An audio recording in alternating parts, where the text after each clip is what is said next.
Hey everyone, welcome back to That Rugby Union Show. I feel like a kid before Christmas.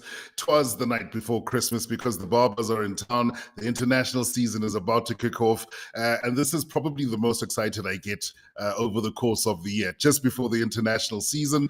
And there's a lot to get excited about. We spoke about the Springboks team, the greatest squad that Rassie had selected. We weren't with you last week, so apologies for that, but it's fantastic to be back in. Well, not really test match week, but in Springbok match week, because of course it is a non-test match between the Boks and the Barbers, but plenty to reflect on, plenty to talk about. And it is cold in Joburg, but our guest is probably getting even colder because I don't know if the Cape is washing away at the moment as well as freezing.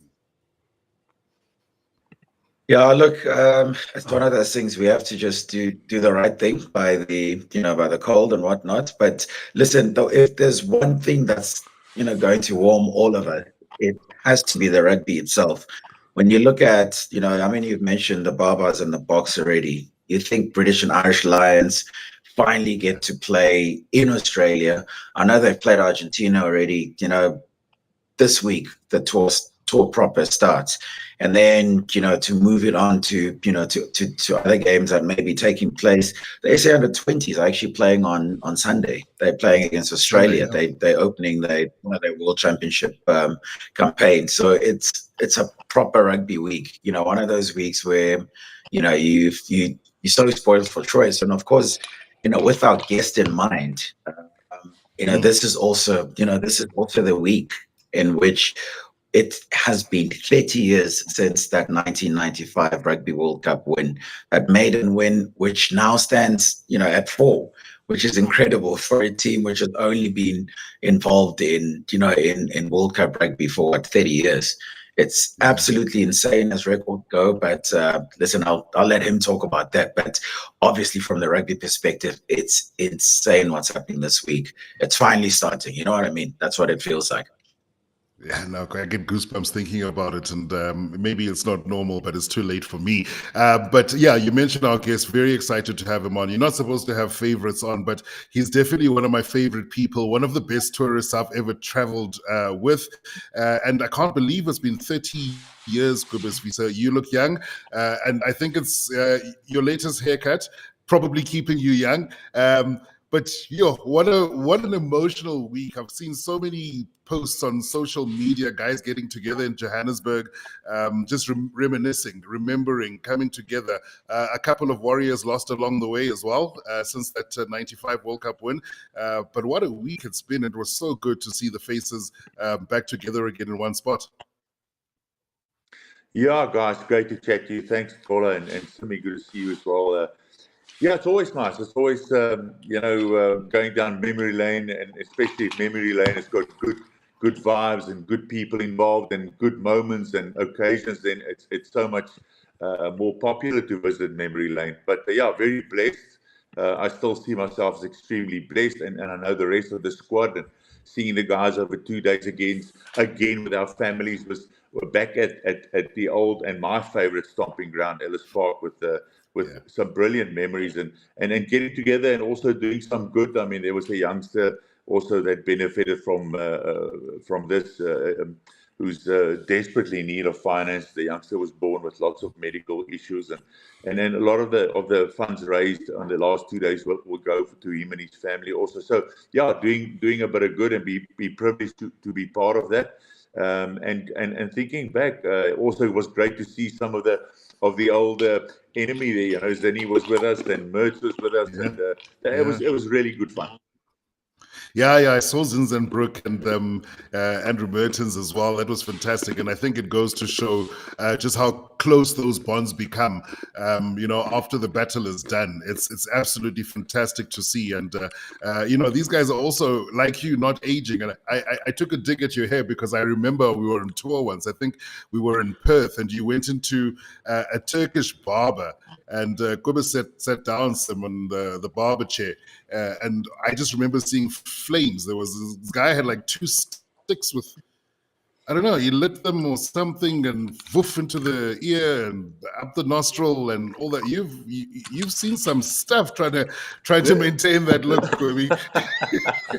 Listen, my boy, the only reason probably we went to that Turkish barber is that Turkish and Afrikaans is probably the same kind of language. So I mean, we couldn't understand each other, and luckily, I walked out with less hair and looking sort of decent. So no, I must say also, and I mean, you said thanks for the compliment. I mean, I loved working with you and loved touring with you, and Sim also popped in down the road with the writing all his good stuff in the newspaper. So yeah, I've always been, even when I was a player and with Supersport, I mean, I love touring. I think it's a great way to see other countries, meet other people, and yeah, we're blessed, guys, very blessed. Yeah, incredibly so. In fact, if there's anyone who wants to join in the conversation, feel free, guys. Drop a message in on the chat, and we'll ask some questions as well. From you, give us a like, share, subscribe if you haven't, because there's always more people watching than there are subscribers, which is a weird thing about this platform. But Kobus, before we go into touring, let's go back to 1995, and Julian, who's also in the background here somewhere, as part of our team, sent that video right at the end of that World Cup final at Ellis Park. Ian Jones sort of leaning in to give you a bit of a tickle on the tonsils. I've never seen anyone not feel a punch like you didn't feel it that day. I suppose it was the moment, but your oats were built tough. It's just going back to that day and building up to that. We spoke about it over the last 2 days, and even listening to a guy like Mertz and a guy like Ntshinga, the mutual major rivalry, but the mutual major respect has always been there. I mean, I know for a fact that Fitzy has always said, and he told me before as well, that the All Blacks do not really regard themselves as true All Blacks if they haven't played the Springboks, and we feel the same. No disrespect to France and England and Wales and Scotland and Ireland. I mean, it's a test match is a great privilege, and it's exactly that. It's a test match, and it should be uncompromising, blood, sweat, and tears. You play for your country. You have a major responsibility. That's what you dream about as a youngster. All those things and more. But when we run onto the field against the men from the land of the long white cloud, it's special. It is. It just evokes emotions. It evokes a battle for life and death physically. They've always said, playing against the All Blacks is not a matter of life and death. It's actually far more important. And I've been privileged to experience that. And I know they feel exactly the same. And Andrew and Zinzan said exactly that. A test match is great. It's great to pull on the All Black jumper, but when they play us, they say it is just another notch. It's something they always dreamt about. It's something that they know when they come up against South Africa, whether it's a South African side who's the favourites, not favourites, back against the wall. It's going to be massively, massively physical, intimidating. And even Mertz said South Africa owes him a lot of money because he's always had shockers against South Africa, and he actually helped us win the World Cup. We owe him, So, and obviously tongue in cheek, but it just underlined again the special, very special rivalry, and it is huge. But also mutual respect between us because we feel the same about the game. We feel the same about sport. We know sport is a massive vehicle that we're part of and privileged to be part of. And whenever South Africa play the All Blacks, doesn't matter where it is, guys, you two know as very well as I do, it just stirs the emotions. Everybody sits upright and look at it. Yeah, no, Sim, I'm jumping after this, but just another quick tour one, and you would have experienced before, and I didn't experience it until our Supersport touring days. We were so privileged to go and watch that last match at the House of Pain. A good couple of years ago now, the Springboks won that one. Ricky January scored that phenomenal try, I think, right at the death. And the following day, the level of respect that the locals showed, we got to the airport. Sim, you won't believe this. This auntie at the airport, because there was a delayed flight, offered us a car to go back into town, just to waste a couple of hours, knowing that, we were South Africans, that we just beaten them in a very important and historic game as well. Everybody gets involved, but that's enough me yabbering about tours. It's unbelievable to experience, though, when you do go to New Zealand and watch these titanic battles play out. Well, you guys would remember. Sorry, Sam, that the World Cup in New Zealand. I mean, they were getting desperate. After the first World Cup they won, and it was just reiterated and underlined. We drove up. It was Uncle Huey, myself, and I think Russell Belter drove up the main street of Auckland, past the Church X. You remember this? And I looked to my left and I saw this massive banner hanging in front of the church, and it said, "Pray like it's 1987." And I realized these guys are really, they're calling on all powers, because, I mean, and they are calling on the biggest power to assist them, because they need a win. They're down to them in 2011. Go ahead, Sid. Listen, far be it for me to talk about another man's hair, given, what I have on at the moment. But I must admit, yes, I thought by now, that hairstyle would be a bit more prim and proper by now, but I see it's as it's as wild as ever. But I don't know anything else to wear, so, and I don't even know if there could be any improvement, But thanks.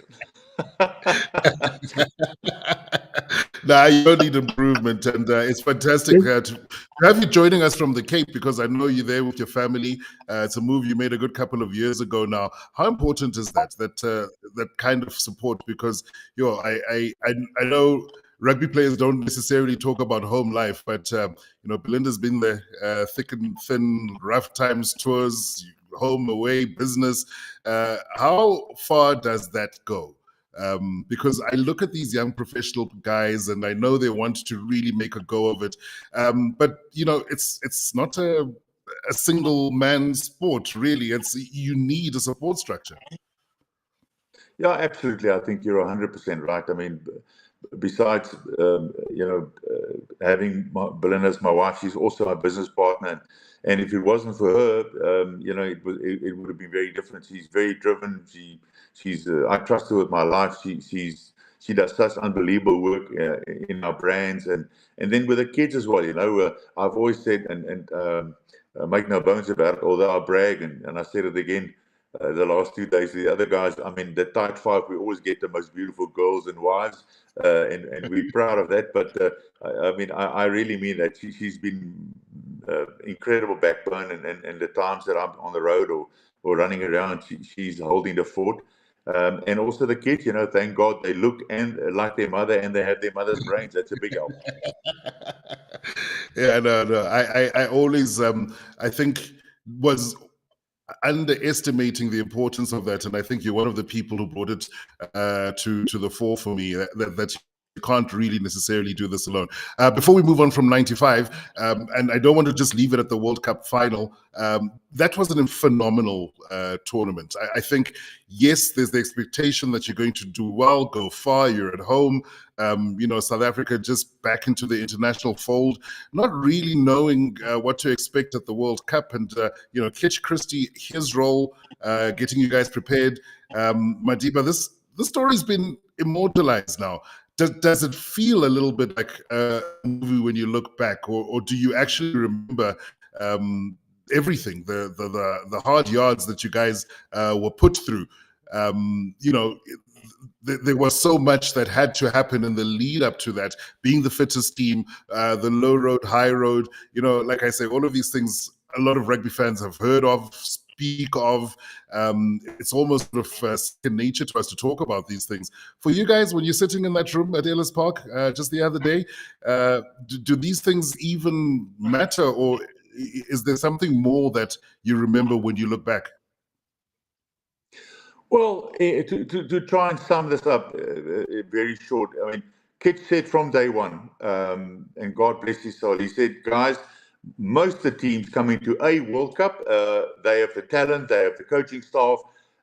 There's one thing in this World Cup, and especially coming back from isolation and really having only 2 years to prepare for a World Cup, against all odds and all logic thinking, the team that will win the World Cup in '95, when we started training, will be the fittest team. And how true was his words? We trained like absolute animals. I can't put it any other way. The Ray Morts of the world, the Gijsie Pienaars, the Henny Beckers, these guys, absolutely. I mean, you know what? The tight five, we run when we're forced to run within the white lines. We don't waste time outside of the white lines, and I say that tongue-in-cheek, but we ran that wondrous golf course like demons. We ran that track. We trained. We trained some days that I thought to myself, this is sadistic the way Ray Mort was pushing us, but that's what it took, because not only physically we're getting stronger and fitter, but also mentally, because a part of that thing to win a World Cup is the mental pressure, how you handle that. And you guys know, we can take it game by game. We were tested mentally game after game and so forth. So we were extremely fit. And starting in the first game, we played the defending world champions in Cape Town, as you guys would know, and that kicked it off. And from there onwards, this whole tournament got momentum. What was amazing is the people in South Africa from all walks of life, in the hotels, in the streets, in towns, wherever these guys were. Our crowd, there's no better crowd than the South African crowd. When they're behind the Springboks, we all know that. We see that game after game. We see that World Cup after World Cup. They just get together and they start backing up, and then it's just like, it's amazing the way the South African Springbok supporters support the team. I mean, year after year, decade after decade, we see that, and we experienced that in the World Cup in '95. It just grew stronger and stronger and stronger. But again, then also the mental side, you realize there's this massive opportunity, there's this massive responsibility, and it grew week by week and day by day as you got talking about the last. I mean, we were in Sandton on Tuesday morning and thinking about it. We got up in the morning and got together, and then we went for a little jog and got back to the hotel, and then sort of sat around and started preparing to go to the field.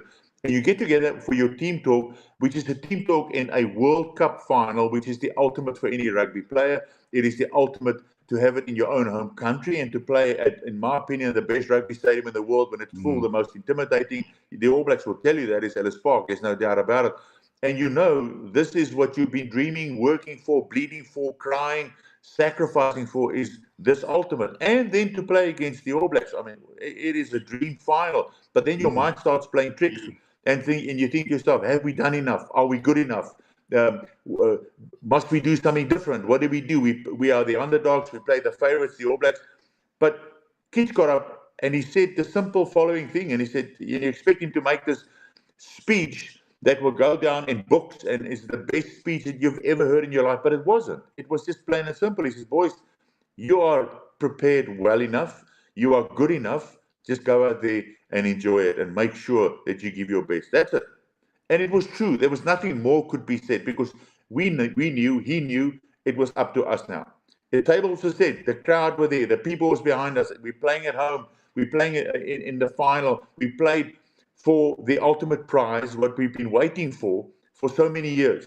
It's for us now to deliver the goods. And it's a special group of players. It's a group of players and coaches that believed in each other. You guys know all of them very well. It's guys that bought into the one plan and realized that it's very important. I mean, Fitzy the other day, again, I had him on a call with my old alma mater when we had a black tie, and he said, they knew they were the favourites, and even going into the final, they were very comfortable and they were very motivated. He says, and he walked out at Ellis Park and they stood there and he saw these crazy people singing and planes going over, and it started building, and he got a bit nervous, and then he was lining up for the anthems, and the next minute the crowd went berserk, and out walked Madiba with a Springbok jersey, and he turned to Robin Brook and he said to him, "We stuffed." Yeah. So that really, I think, summed up the whole thing that he talked about. We had 16 men on the field. We cheated. Well, probably so. But I just think, I think it was our time. And I don't want to sound arrogant in any way. I say this with the greatest of respect, and I say this with the greatest of humility. But I also think we worked hard enough. We trained hard enough. I mean, we believed hard enough, and we had the big guy upstairs, I think, also thought it was maybe our time and what it could do. And we see this, and we see, without getting emotional, we see the power of sport. And I would love to give a tip to all politicians, and it's for free as well. Just use what sportsmen and women in South Africa has been doing for ages. Just use the power of sport to get people together and leave all the other crap, and use that good vibes, that positive stuff, so that people can work together, because the people want to. They really want to. Yeah, true. Sim, go ahead. Kobus, I don't know how often you guys see each other, but what was it like to sort of see those faces all over again, this week, obviously at the scene of your greatest triumph as a collective? Sim, it's a like I said earlier, I mean, you guys tour a lot. You work with various teams from all sports. Sometimes when a group of players and coaches get together and it's the right combinations and the right vibe and the right mindset, and it really clicks. I always say, and I've done a lot of talks and stuff also at schools and corporates, I always say, we talk about gees, spirit, team spirit. What is it really? And without getting philosophical, it's something you can't manufacture. It's something that you can't pretend to have. It just comes by itself, and it comes from hard work, real dedication, real passion, real commitment. And this is what this group had from day one. Even if we were from different provinces, everybody bought into this one dream. And that's why our logo was very, or slogan was very, what is the word I'm looking for? It was showing the way, one team, one country. And how did that turn up so beautiful? Because that's what it was. We were one team. From everybody was doing their job, from Edward Griffiths to Gysien and to Henny and to Doc Frans Verstappen, Evan Speechley, all these guys, Dr. Ron Holder, every player, they all just did what was. The team was number one, and we realized that, and we knew that, and we bought into that, and that's what we played for.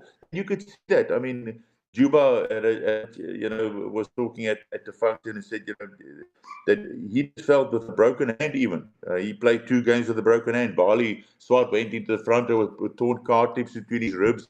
And I'm not trying to say that Oaks are big shots and tough boys, but that showed the commitment. That showed each one knew that each one is important for this wheel to keep on rolling and this cock to work, and didn't want to miss out on it. It's a special group of players, and to go back with a long-winded answer, Sim, it's like we in touch and we talk and we it's like it's a family. It really is a family. These guys are close. Will always be close. And the guys that weren't there, unfortunately, they were there. We know they were there. Yeah, I was actually going to ask. I mean, about. Go ahead, sorry. Man. Sorry, X. Yeah, I was actually going to ask Kobus about the, obviously about the empty spaces in that dressing room this week. Obviously, due to US Chester, Ruben, and James Small no longer being with us. How do you guys sort of negotiate that?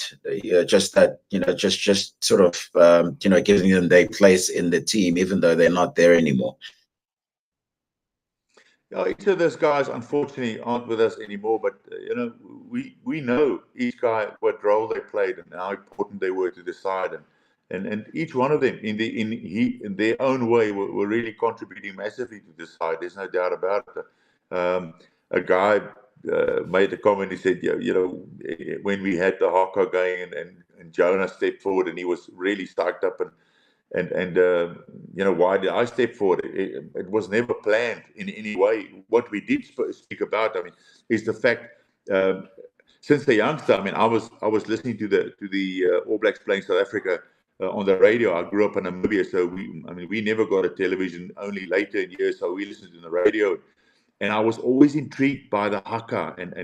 And my first live big game I ever saw, I played a curtain raiser for the Northwestern Cape under 12 side against the Griquas under 12 side, a curtain raiser for the 76 All Blacks in Uppington. Can you believe it?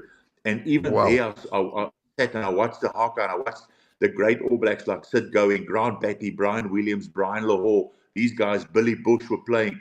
I mean, they destroyed Northwestern Cape, but it was irrelevant. Just to see these guys play, and it looked to me like there was like 50,000 people in Uppington, probably only 5,000, but again, irrelevant. And in the last minute, Northwestern Cape were trailing guys with probably 50, 60 points, and the legendary captain of Northwestern Cape was a lock forward, also Herklaas Engelbrecht. I mean, he's a legend in rugby terms in that region.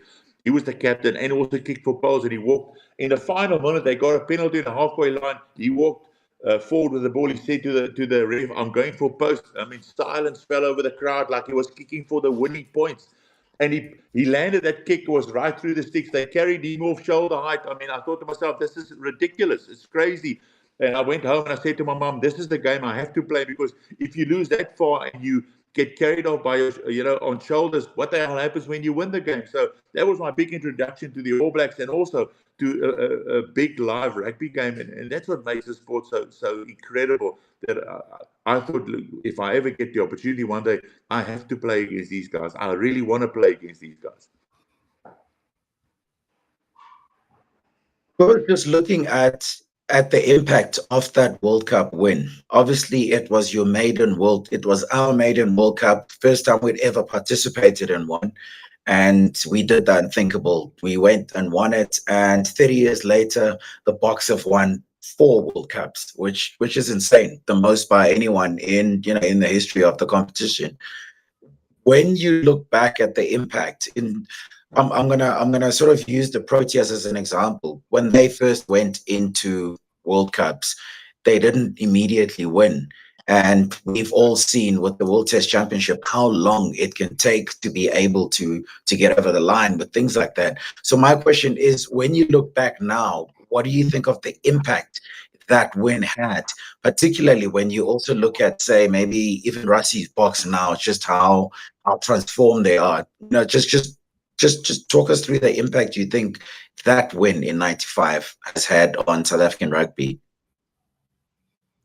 Look, I think, like I said, and you guys know, we were just back probably 2 years from isolation, and again, any logical thinker knowing the game or knowing sport at that level will tell you you're just going to be a participant, and we were just happy to be back. And I doubt that if many people, even the most staunch Springbok supporters, said that no, these guys will definitely get to a final, and Lord behold, will win this cup. I mean, very few people.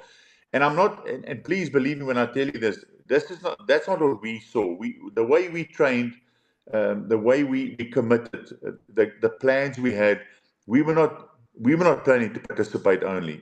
I just don't think it wasn't right. And I think all those players were too proud individuals, the coaches, just to be participants.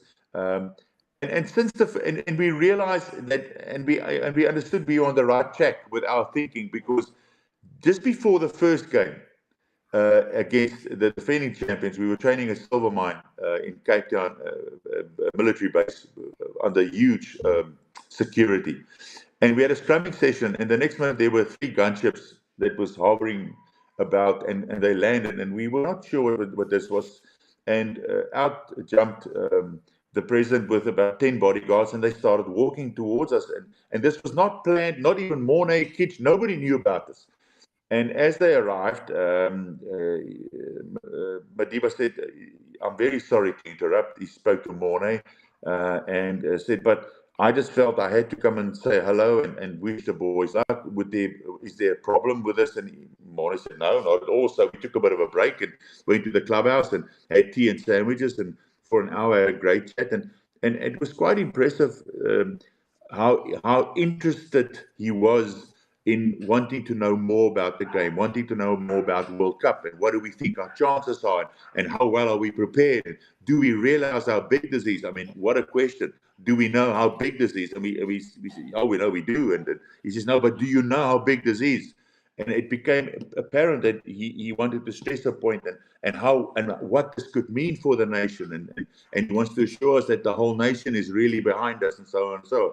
Then we started realizing even more that, there is something bigger than this. And as it progressed, we realized that more and more how important it is that we not only do well, but that this is our way back into international rugby. This is important for us because of our history, that we do well, that it will spark something, hopefully, that people will realize, and that every youngster out there from all walks of life wants to play for South Africa and wants to be part of this.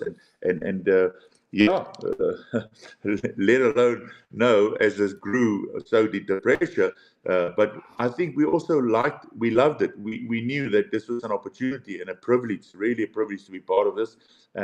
And just, I don't want to stretch this out, but I don't want to mention his name. It's a guy that's quite high up in the media. I had a function with him, and he said to me, he was at the game, but he also had to fly to Cape Town. But because of extra time, he booked his ticket and he realized, listen, I'm going to miss my flight. So he missed extra time. And then he jumped into his car. On his way to the airport, he drove those back streets in Joburg. He said, but it was the most surreal. It was a weird experience, like time stood still physically. He says, as he was driving down these streets, there was no people. He saw nobody. And there was just cars, and it was like time stood still. There was a couple of papers blowing in the wind, but it was completely the weirdest experience of his life. And he was trying to tune into the radio and find out and not miss his flight. And so everybody's got these kind of stories that sort of sounds not real, if that makes any sense. And in the meantime, for us on the field, the two sessions of 10 minutes. Again, somebody asked me, how did it feel like? I said the 100 minutes felt two ways to me. It felt like an eternity on the one side, and then it felt like a couple of seconds.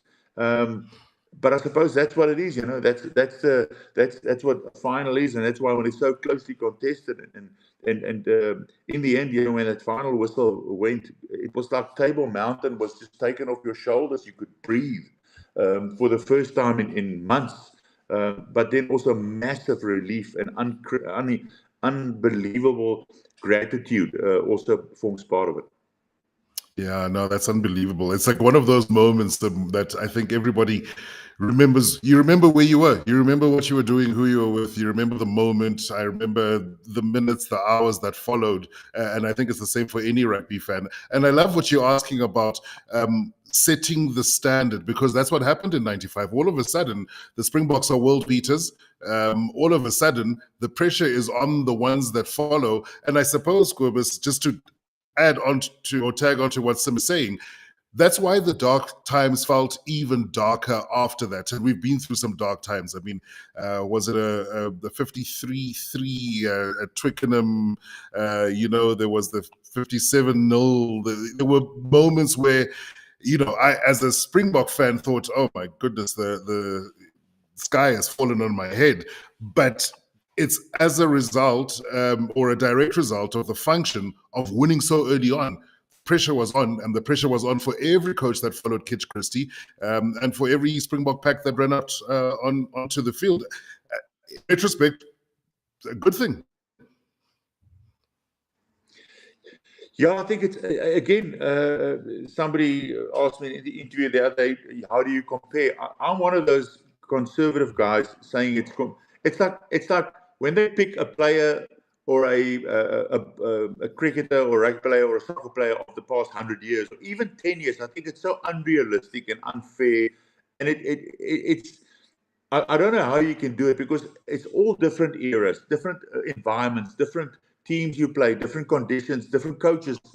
Everything is different. To win a World Cup, you have to be good enough. You have to train exceptionally hard. You have to absorb pressure. And every time of the fourth times that we've done it is unique in its own right and should be, because every one of those teams and coaches of those 4 times we became world champions was different, different approaches and so forth, and should be respected in each category as it is. So, yeah, Sim, I think you're right. I think we've proven from day one in a short while that I think we are the best rugby country in the world, and I don't say this with disrespect at all. I think we've buried that one now. The only country that disagree and think they are very unlucky, they should have been the winners, is Ireland, probably, but not even the All Blacks denies that. And again, Mertz and Zinni said it again the past 2 days that although it hurts like hell for them, and although they are as proud nation we are when it comes to sport and participating, they acknowledge on that day in '95, even if they were the clear favourites coming into the tournament, there's no doubt without them. And by the way, Susie was also at dinner that Tuesday evening, and there was nothing wrong with the food. So that story must also be put to bed now, once and for all. Yeah. Yeah, no, well, I'm going to let you jump in here, Sim. And I'm loving this analogy that you use of the cricketers, because I kind of think now, when I look back at '95, that France became the Proteas of the rugby world. There was that semi-final in Durban. Everybody still debates. They never got over the finish line. They struggled and struggled and struggled. Everybody knows the French are a good side. Everybody has spoken about French flair. Everyone knows that they are capable of winning a World Cup. But perhaps, when you don't win it when it matters the most, it affects you for generations to come. Very quickly, and some jump in after this. Kobus, that match, Durban, in the rain, where I think you guys almost drowned in the field in that last scrum. Was that a straightforward win for you? Yeah, but that's what I said earlier. Every game I can think about, even the Canadian game, the French game, I think that is part of the whole journey for this side that tested mentally and physically game after game, which proved to ourselves, and I hope to the fans, that we are really serious about winning this World Cup. And even if life and the game throws these curveballs, then if you are able to absorb and work through them, then you deserve to get to a final, and you are serious about possibly winning this World Cup. But Durban, but you guys know that game started about 4 hours late. Yes, and you're right, we swam breaststroke and crawl and butterfly and all kinds of stuff.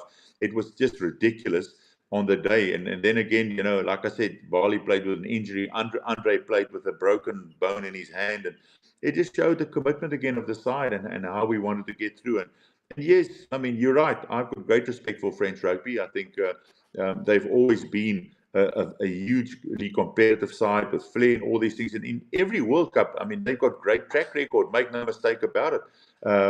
But then you've got to also make sure that you win those ones and get the calls on your side, the right ones. And I say this with humility, and I say this with tongue in cheek as well. It's like it's like getting to a final of any competition. They say it's like kissing your sister. It's a kiss. Who the hell wants it? You got to make sure that it's the right one, because then it makes all the sacrifice, all the pain, all the hard work. It actually makes it worthwhile. But geez, what a game that was! I know for a fact there was not a drop of beer or anything stronger left in that stadium after 4 hours out sitting in the rain, waiting and hoping for this game to start. And it was in the balance as well. I'm sure you guys know the facts, because we had 2 guys sent off against the Canadians. For this stupid, daft rule in World Cup rugby is that because of those 2 players sent off, if that game was called off, which Mr. Bevan was within his rights because of the levels of water, it sounds crazy but true on the field, and he was given this sole right to make the decision, take responsibility as the referee for the players' safety on the field. If he called that game off, it would have been within the rules of World Rugby. There would have been no rematch, and we would have been out on our asses as on a technicality. But I'm sure that would have been another ride. If they've ever seen a ride in South Africa, that would have been another type of ride, another level. And thank God Mr. Bevan made the right decision, and that's why he's wearing a very nice golden Rolex, I'm told. But I'm just told, I can't verify that. Was it bought by Louis Late? I can't verify anything.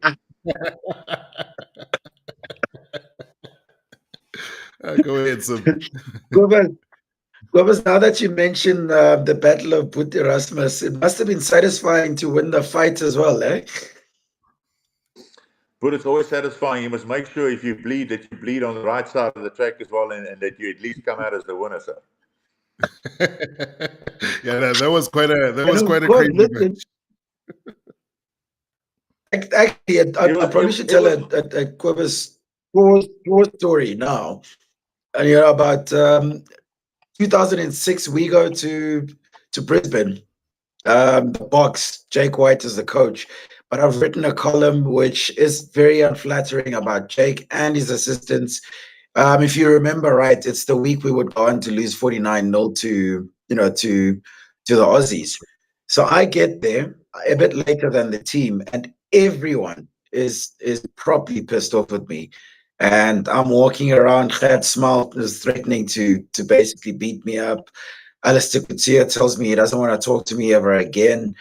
And then, of course, I'm telling the other guys, how bad it is. Geez, the Boks are very angry with me. So Kobus gets wind of all of this. He says, Simi, what's going on? What's all this I hear about the Boks giving you trouble? So I'm like, oh, listen, I just wrote a couple of unflattering things. Like, you know what? Anyone comes to you from now on, you just come to me, and they're going to have to deal with me to do that. Geez, I mean, for the rest of that tour, I had Kobus, so I was pretty sorted, eh? So yeah, those Battle of Boet Erasmus skills came in handy, eh? Yeah, I mean, you guys, the Canadians, Christian Stewart told me that, I mean, they know they were finished their tournament, and they had no intentions to play rugby, and they were just trying to get under our skin the whole time, and we probably shouldn't have reacted. But I mean, it's such a lekker word in Afrikaans, gatvol. If you get gatvol, then you got to sort something out. Yeah. And of course, Kobus, you guys are such legends that I'm taking liberties here. That kids named after you guys are now on the brink of playing for the Springboks. I know your names are spelled differently, the two Kobus Wieses, but obviously, Jasper Wiese's brother, Kobus, is now on the in the Boks squad and is on the brink of of playing. Actually, I won't lie, I have no idea if he was actually named after you, but I'm hoping you've had a chance to actually ask him.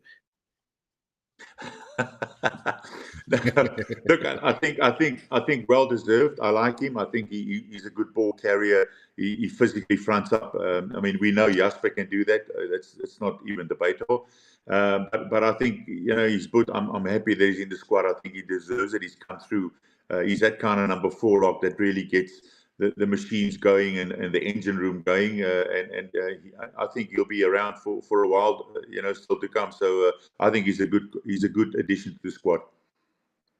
Yeah, well noted, Sim, because there's also that Kerifi du Plessis who plays, who's set to storm into the All Black side this year, and he is named after Morne du Plessis, or du Plessis Kerifi, the other way around.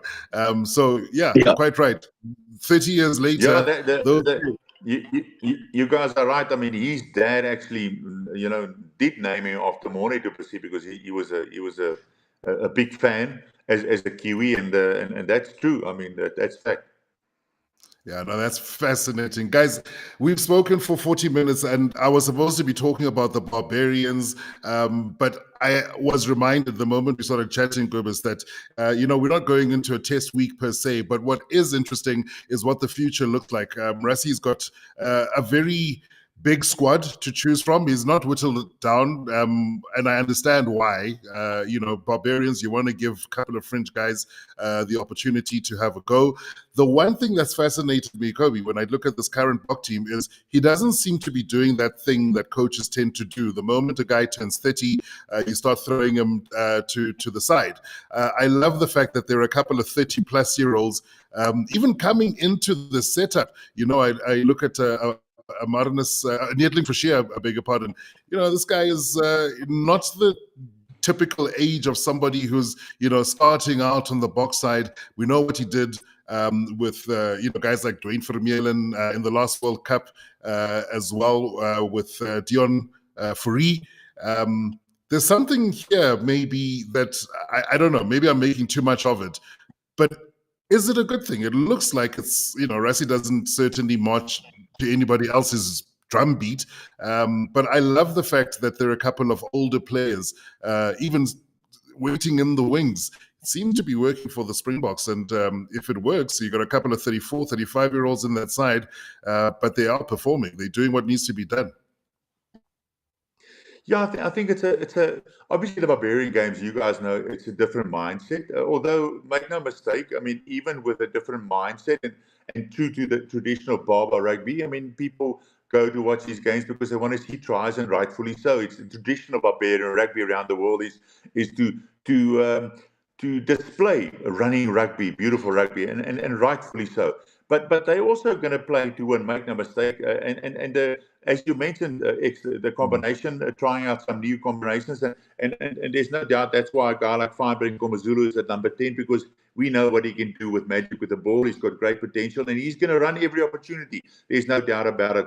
And a couple of other players, but he's done a good, as you mentioned, Xola, he's done a good mix of youth experience in this Springbok side, playing against the Barbers, and I'm sure he's got a couple of ideas at the back of his mind to see how these certain individuals perform in this kind of game, which might play a big role in later against the Italians, the Georgians, and then the more bigger guns coming up like Australia, the Pumas, and New Zealand, because my gut feel tells me this rugby championships, which this Barber game leads into, and the two so-called friendlies against Italy, which is not going to be friendlies. We know that they're no longer just a oefen wedstrijd or a training game, no doubt about it. The Georgians, not going to really upset, but they're going to be physical. There's no doubt. We've seen them. They're improving year on year at World Cups, and they use these games and to be an underdog, to play against the Springboks in South Africa. What better motivation do you need? What better invitation do you want to make a name for yourself, to sort of show your coach and the world of rugby that, listen, we're here to not just to compete, we're here to make a statement. So yes, I think the Barber game, although I think it's going to rain, it's cold down here, guys, and it's raining and it's winter and it should be raining, but hopefully it will also be the ability would be there for the players to spin this ball around, because I know the Barbers would be, there's no doubt about it. And there's a couple of players like Peter O'Mahony and one or two more that is their swan song, so they want to leave on a good foot. They want to probably, if they can, sort of upset it, although it's not a test match. I mean, when you put on the green and gold, every game's a test match. Yeah, I mean, the one guy I'm very happy for is a man who plays in your position, Lood de Jager, coming back. It's almost been 2 years, I think, for him on the sidelines because of that injury. And he was almost like the forgotten man, but it's wonderful that you can almost forget Lood de Jager, because we do have so many locks at the moment who are really competing in that Springbok side. But wonderful to see them come back into the fold. Absolutely. I think he's been very unlucky with injuries. There's no doubt. I mean, I bumped into about 3 weeks ago, and he was just so hungry. He says he's so glad that he's finally shrugged off the injuries and he can really get back into it. But you've mentioned it. I mean, the quality of depth is just frightening. And looking at schoolboy rugby at this stage, the top 20 sizes of Africa, it's even more frightening. The factory just keeps on rolling out more and more locks and wings and scrum halves, and so he can go. So it's a great position to be in for Rassie and his coaches. That the most difficult thing at this stage is to keep the core together, to keep everybody's feet flat on the ground, to keep their minds focused. And the most difficult choice now is what combinations to pick, because as well as I do, in every position we've got 5, 6, 7 oaks at this stage that might as well just play tomorrow and will not let the team down. And there's very few coaches in the world that can talk about the quality depth like that.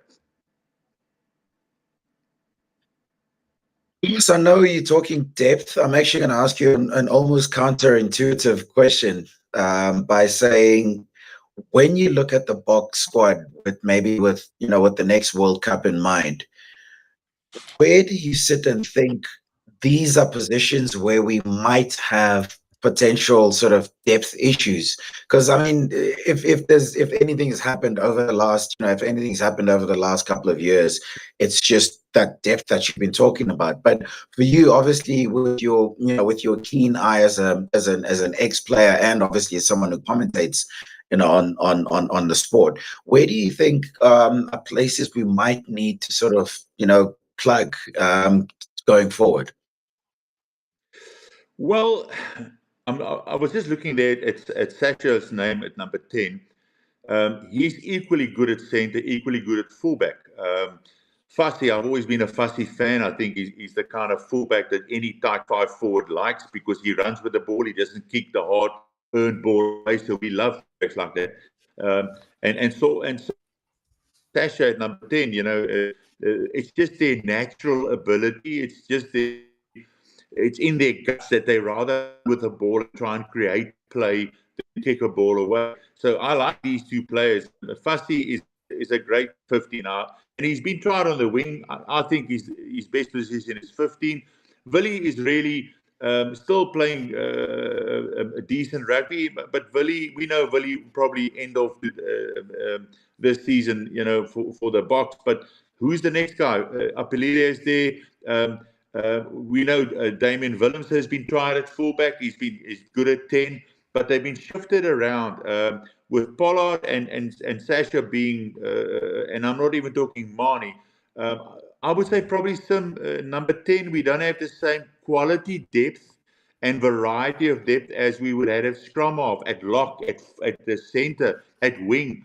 There's 6, 7 oaks now that can play. It's maybe a bit thin at 10 and maybe a bit thin at fullback. Besides Willie and Apelile, who else can you think that you can say now is guaranteed in those two jerseys? Those are the only two positions that I would say. Saying again, if the pawpaw hits the fan, Damien can play 10, Sasha can play 10, Andre Pollard can play 10. You can even play Willie at 10. If it's really down in the doldrums, he would not let you down. But those two positions, I think 10 and 15 is that where they would want to sort of get 1 or 2 more players in the group that we have the same kind of depth that we have at 9, at centre, at the wing, at prop forward, at hooker, where it's abundance of talent. Just looking at this weekend's game, obviously there are 4 guys who haven't been capped before, which is Asenathi Ntlabakanye, Neetling Fouché, Vincent Chituka, and Manus van der Merwe. When you look at those 4 sort of, I mean, they're being given a taste of Bok rugby without the accolade, the ultimate accolade that comes with it, which is obviously it being a test cap. When you look at those 4 potential caps, you're obviously looking forward to Italy or whatnot, which of those guys excites you the most in terms of, yes, long last, this guy is in the system, they're having a look at him? Well, I'm going to be biased, but you know that. I mean, I'll start with the front row, because tight five, it's a fact. Tight 5 determines what happens if you have a strong tight 5. I mean, the rest falls in place. Yes, you have to have talent, and I'm saying this also with a bit of humor. But we joked about it again. Yanni de Beer, you recall the 5 drop goals that he did. When they asked him how did he do it, he says, "Well, God gave him the talent, but the tight 5 gave him the ball." So it's very important and very true. I like Ntlabakanye. I think he's a big boy. He's got the right attitude. Had a couple of chats to him when we do games in a URC and so forth. He looks like a fun guy. But I'll tell you, he's like a runaway truck without brakes. When he gets going, and he loves playing with the ball. And I've seen this thing now. He's been on a farm somewhere, farming. I don't know. That was part of training these days. Did you go to a farm with Don Heeman and I see Tangetik, one of the Oaks, wrote that, he's now a very slim 141 kilos. So, I mean, that's good to hear. So that will help a hell of a lot. He's probably only having meat and salads. But you know what? As Ox has said, Ox has said that if you don't eat meat, then don't bother him with food. The oaks in the front row, they want petrol for those engines, and they need diesel for those engines. So now I'm looking forward. I think he's been a revelation as well, coming through for the Lions. I mean, when he plays, he gets front foot ball, he gets involved, he puts in tackles for a big boy. That's great. So he does more than just his basics well. And hopefully, he makes a great debut and he can play and be in the squad for a long time. There's no doubt. Tutuka has been knocking on the door. I like him as well. He's a guy that plays so much passion. He's a great carrier of the ball. He gets over the front foot. He's one of those big sevens that you really want to have behind you as a tight five, because he can back up. There's no doubt about it. So yeah, I think all the guys that's got the opportunity, I think they'll know it's an opportunity. They want to stay in the squad. They want to be around when we play the likes of New Zealand, Australia, and the Pumas and those things. So I also think, although there's a bit of fun in a Barbarian game, it's also going to be a serious game, especially for these guys, because they know they have an opportunity and they really want to make use of it. Yeah, that Barbarian side is very interesting because there's a lot of guys who've just been left out of their respective, test teams as well. And, look at the Locks, for instance. Those guys are going to be very competitive come Saturday. And I also love what you said about Tlabakanye, and for you as well. I mean, let it be known, in case anybody was ever confused, I know you want to see another Lion come through and put on the green and gold. And he's a bit of a cult hero, Tlabakanye. 18 kilos, Kobus. That's what they said he lost on Dance Farm. 18 kilos. I think he must consider suing Don because he probably didn't feed him. And he was on a farm. There was plenty to chow there as well. I thought we were going to talk British and Irish Lions as well, but we're not going to go into too much depth. I've really kept you long. But to say that they kick off against the Western Force this coming weekend, they lost that match against Argentina. I know you can't read too much into it. It's the first time out. The one thing that I see that they asked for is that the Australian teams release they wannabe players. They obviously want it to be a little tougher. They don't want to just walk these provincial games. They want to test their guys. Obviously, they're working on combinations, which is very odd because in the last Lions tour, when they took on the South African A team, weren't they complaining that there were too many Springboks on the field?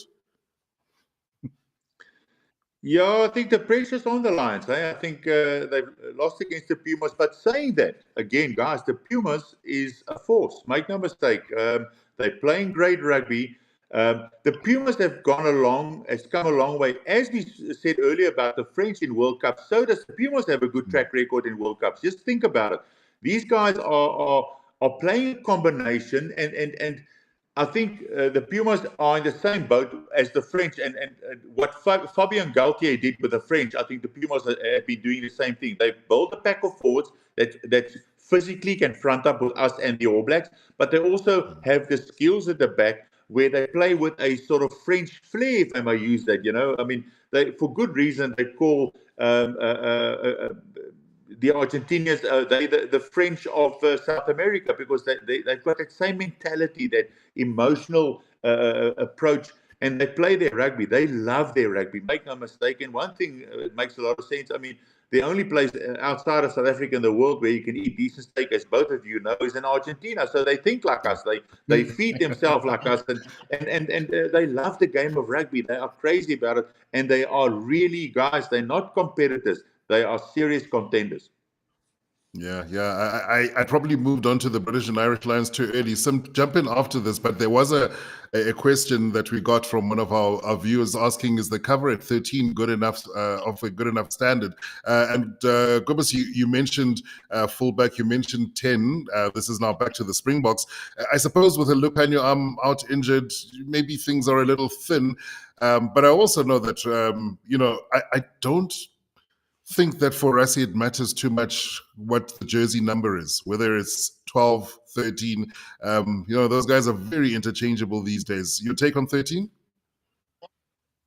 Yeah, but again, guys, we must think. This is not this side could look much different when we get to the All Blacks or play the Pumas, for instance. Jesse is in great form. Damien is in great form. Those are probably the two guys that are in the pound seats since the last World Cup. But Andre is playing great rugby at centre. He's a big boy. He really gets around.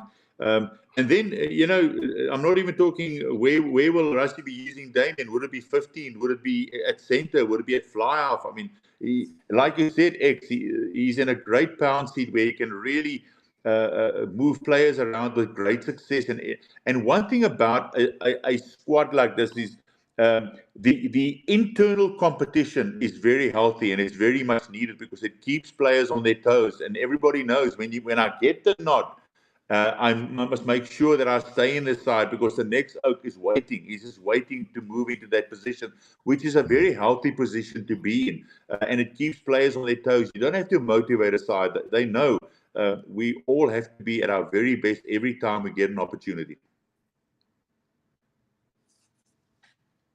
It's actually a great observation there about Damien and centre.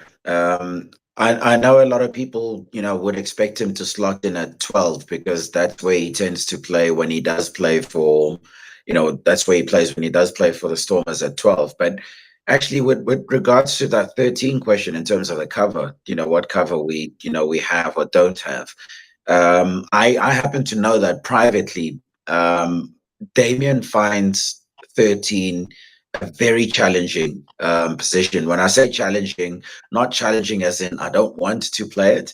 It's challenging as in I'd like to have a crack at it so that I can, I can actually master it. Because I think one of the coaches at the Stormers was saying to him, geez, Damien, you can play 10, you can play 12, you can play, wing, and you can play fullback in it. And then he put up his hand and said, and 13. So I think if Rassie is looking for someone, actually he might find a very willing guy.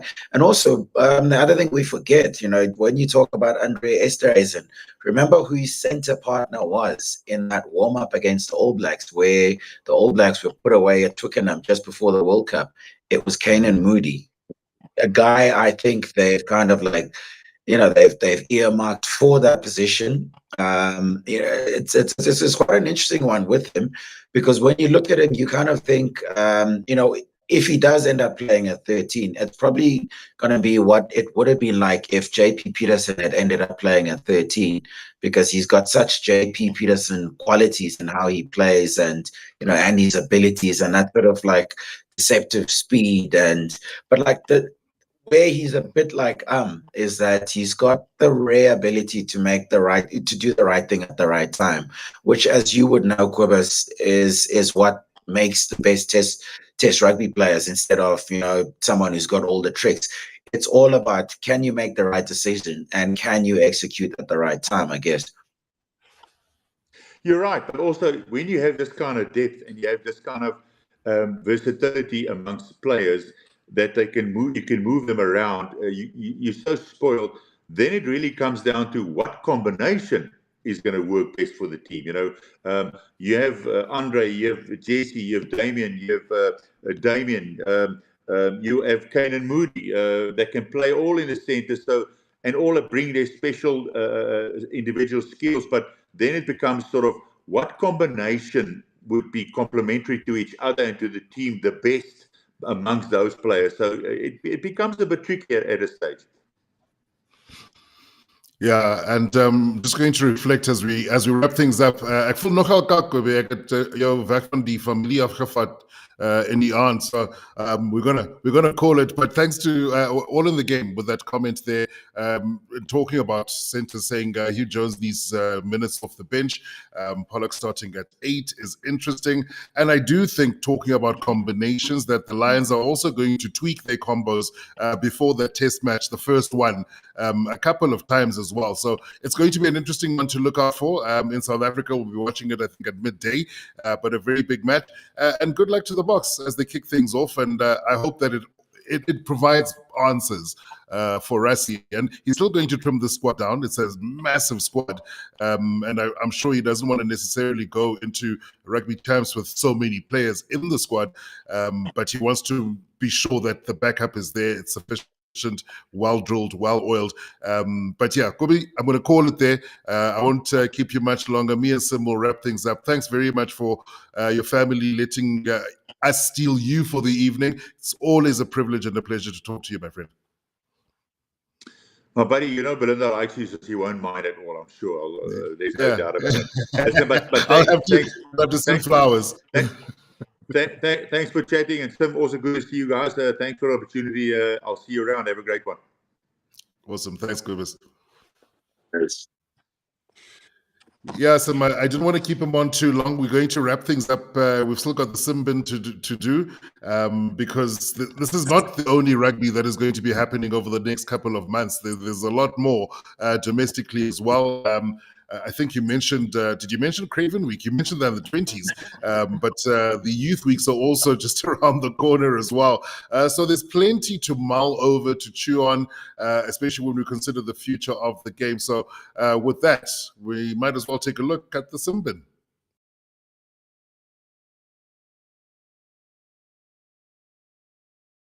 Okay, sorry, my bad.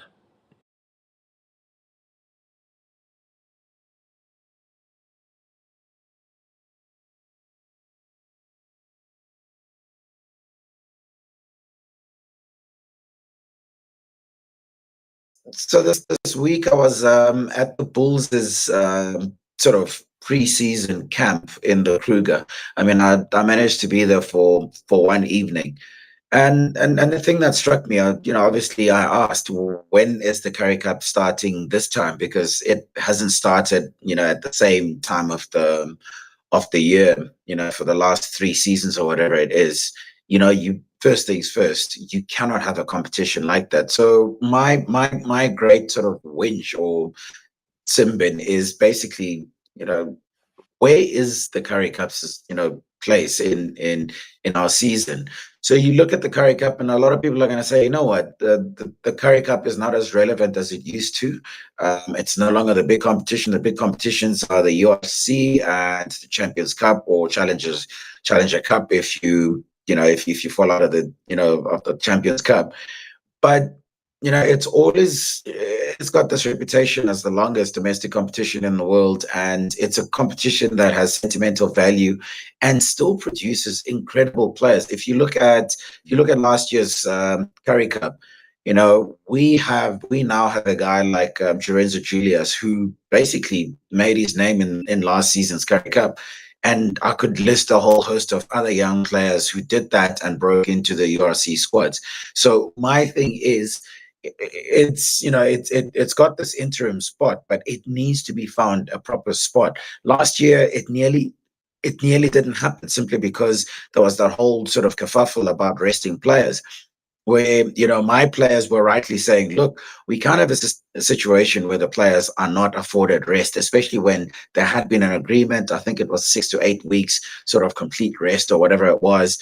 And it was clearly not going to happen, because it was all being hackneyed in terms of how it was happening. So everyone has agreed this time around. That's fine. But we do need some level of alignment in terms of how do you make sure that the Currie Cup is sort of like punching its own weight in terms of South African rugby. And I think the best way to do it is probably to put it where the Vodacom Cup used to be, which was running concurrently with the URC, where you have a situation where, like, if you've got injured players that need to play themselves into form, they could do it in the Currie Cup side. Or if you've got players, that you would like to have a look at, those players, can be looked at in the Currie Cup.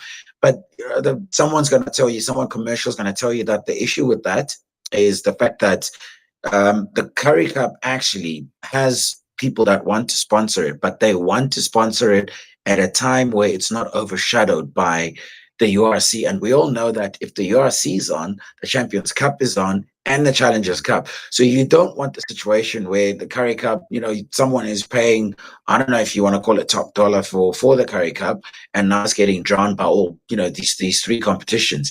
But we do need that doesn't matter what the sort of obstacles are. We need a system where we find it a place and we keep it there, and it's actually of service to the rest of the ecosystem. And I think particularly to the big franchises when they're playing, because you don't really want a situation where guys are just like, you've got all these guys, but you can play them, but one day they'll play, but when they do play, it doesn't actually matter that they're playing at that time because everybody else is on leave. So anyway, that's my winch.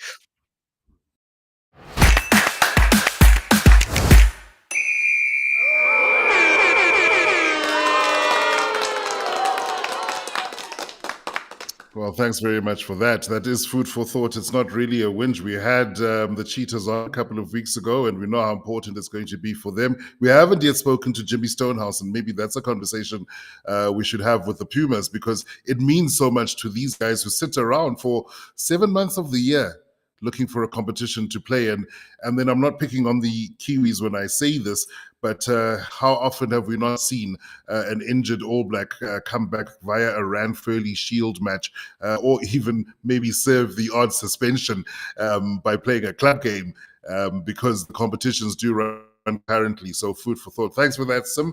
And thanks to Kobus Wiese as well for taking us down memory lane. And yeah, it's so strange that 95 World Cup, I'll give you the final thought, and how much it still means to South Africa, because the generations also saw a massive change. We watched it. I loved it. My old man didn't. He was busy struggling with the politics of the day. And it was that tournament, that competition that ultimately helped him change his mind and say to me, okay, I'll support your damn Springboks. And he's been turned since. But it really was a seminal moment in the history of rugby in South Africa. Absolutely insane. I was a teenager. I think I was about 18, watching that game by myself because no one at home, absolutely no one cared about, the Rugby World Cup. I was straight out of Dale College, so obviously I was rugby mad, and they didn't even understand why I would be rugby mad. But I watched that, and I've been a rugby man ever since. I've gone on to write about the game for a good 2 decades plus, and that World Cup in particular, obviously, had a great contribution in sort of making sure that I was so interested in the game that I would end up where I am. So it's one of those things you almost, obviously you can't say you owe, everything you have to one final, but it's pretty damn close. Yeah, thanks everyone for joining us tonight. We'll be back same time next week. Listen, don't forget to give us a like and share this with people who might enjoy a conversation like this. We'll have more in future, and look out for us on the socials this weekend. Springboks are back in action, and maybe there'll be the odd little video or two just giving thoughts, what we think about the first run out, and of course the excitement will continue, because then it's on to the real test. Thanks again, everyone. Thanks to Paul in the background.